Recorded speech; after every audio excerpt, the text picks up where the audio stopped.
tallest of 7 hills in Florida's capital city, covering every corner of the Big Bend. This is the award-winning News 20 at 5 Live. Good evening and welcome to a special edition of News 20 at 5. I'm Giovanni Hampton. The Florida Highway Patrol has finally identified the man killed in a highway crash in Jefferson County last Wednesday. Officials have identified the victim as FAMU graduate Matthew Benamy. Benamy was the driver of the 2002 Ford SUV that collided head-on with a semi-truck on I-10. The 23-year-old graduate was pursuing a master's degree in biology. 3 current state workers in Tallahassee filed a lawsuit Friday, claiming the building in which they worked made them sick. The lawsuit comes a week after 10 pounds of bat feces was found above a desk of Florida Department of Business and Professional Regulation. The office is located in the Northwood Center. The suite claims counts of negligence and nuance. According to the lawsuit, all 3 workers suffered medical issues because they came into direct contact with contaminants. The state workers are seeking damages from the building's owner, its property manager, and Northwood Associates.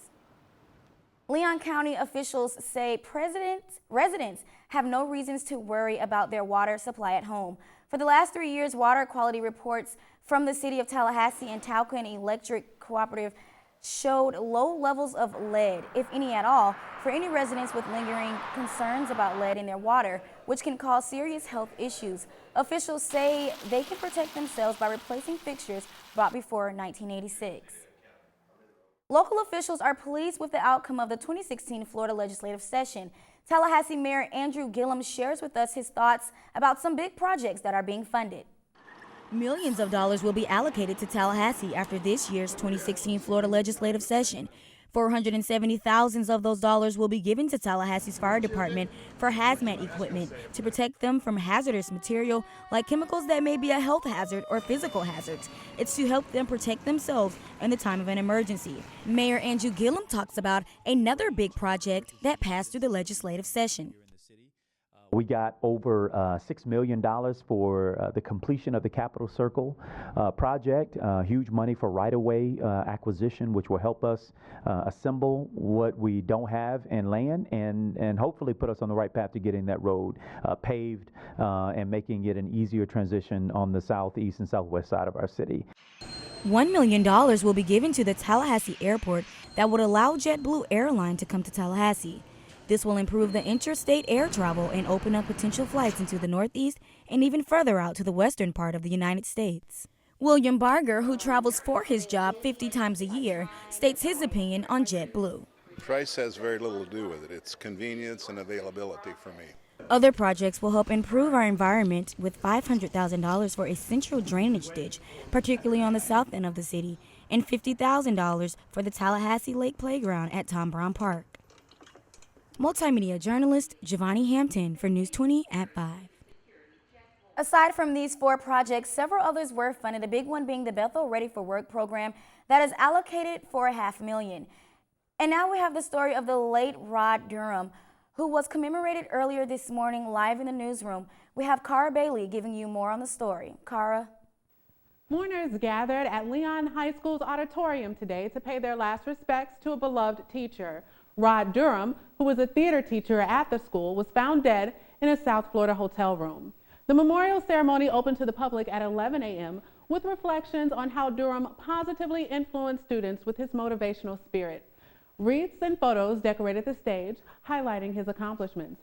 Durham won national acclaim by participating in a televised weight loss competition.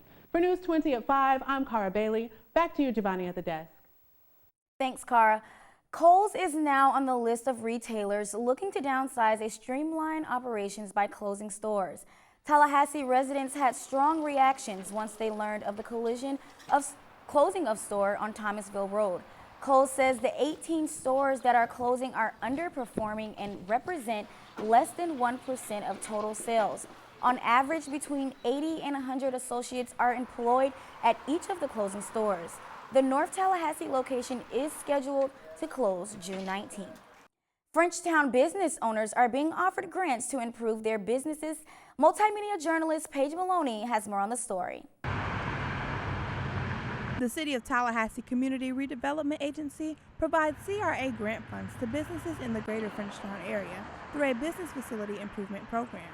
Sherry Curtis, the principal planner of the agency, tells us more about the program. The Business Facility Improvement Program is just for our Greater Frenchtown Southside District.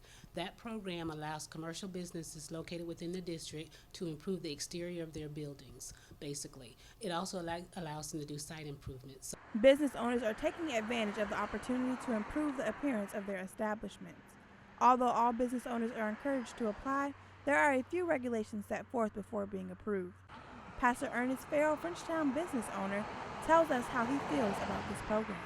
Well, I think it's a wonderful program, and particularly that they have earmarked it to have a benefit on the Frenchtown area, a development that's going to help enhance the economics of this community. The goal of the CRA Business Facility Improvement Program is to enhance the general appearance, increase commercial occupancy rates, and improve property values in the greater Frenchtown area. The City of Tallahassee Business Facility Improvement Program launched January of 2016. This program was built to assist with the redevelopment of the Frenchtown area. Businesses are offered grants on a first-come, first-served basis. For more information, please visit City of Tallahassee Redevelopment Department. I'm Paige Maloney with FAMU TV 20. For more information, please contact the City of Tallahassee Redevelopment Department. Apple unveiled new products at its media event today. The company introduced a successor to the 9.7-inch iPad Air 2 and a smaller 4-inch iPhone. The event refocused attention on Apple's commercial business, as the company has been engaged in a public battle with the U.S. government over security, privacy, and encryption. Now switching gears, we have Monica Myrick giving you the latest in entertainment. Monica. I'm Monica Myrick with your eLive Entertainment News, and it seems like celebrities were in the spirit of giving this weekend. Amy Schumer did just that after leaving a $1,000 tip Saturday night to the bartenders at the hit Broadway show, Hamilton. One of the bartenders, Madeline DeJean, said to New York Times, "I was very touched. It was just something so generous and so kind that you don't see every day." This isn't the first time Schumer hooked up the bartenders. She also left an $80 tip the last time she was there. In other news, Drake and Rihanna are doing more than working together. The music icons made a cancer patient named Megan's wish come true. While the two were in Florida last Tuesday for Rihanna's anti-world tour, they stopped in Miami to visit the cancer patient. Megan's Instagram video captioned, "Best day of my life." Well, that's all for entertainment. I'm Monica Myrick. Back to you at the desk. Thanks, Monica. So tell me, Ashley, what should we expect with the weather? Well, Giovanni, spring has sprung, but not with some high temperatures. Our first day of spring was breezier than usual. After the break, I have more on what to expect on the weather. Stay tuned. You're watching News 20 at 5.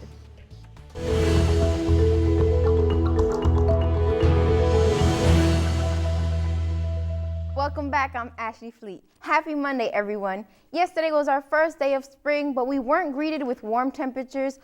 Our first day of spring have been a bit breezy and chilly than usual. Today calls for sweaters and boots, as the high is a 70 with an abundant amount of sunshine to keep us warm against the wind. To hit the low 60s is not your typical weather for spring, but we're expecting some high temperatures as we go on throughout the week. As the sun sets at 7:50 p.m., the temperature is expected to drop to the low 50s, with clear skies and winds hitting northwest at 3 miles per hour. It seems like Tallahassee isn't the only city spring has greeted with low temperatures. Our area temperatures all range within the 60s and the low 30s of our nearby cities. Bainbridge, Marietta, Albany, and Moultrie have a common temperature of 61. If you're planning on being out late tonight, make sure you try to layer up, as the low will range between the 30s and the 40s. Now, Danielle, can you give us some insight about what's going to be coming up in our sports? Well, Giovanni, FSU basketball hopes to stay alive in the National Invitation Tournament, and the FAMU baseball team is coming back home after a well-played 3-game series in Georgia. We'll have that and more next in sports. Stay tuned. You're watching News 20 at 5.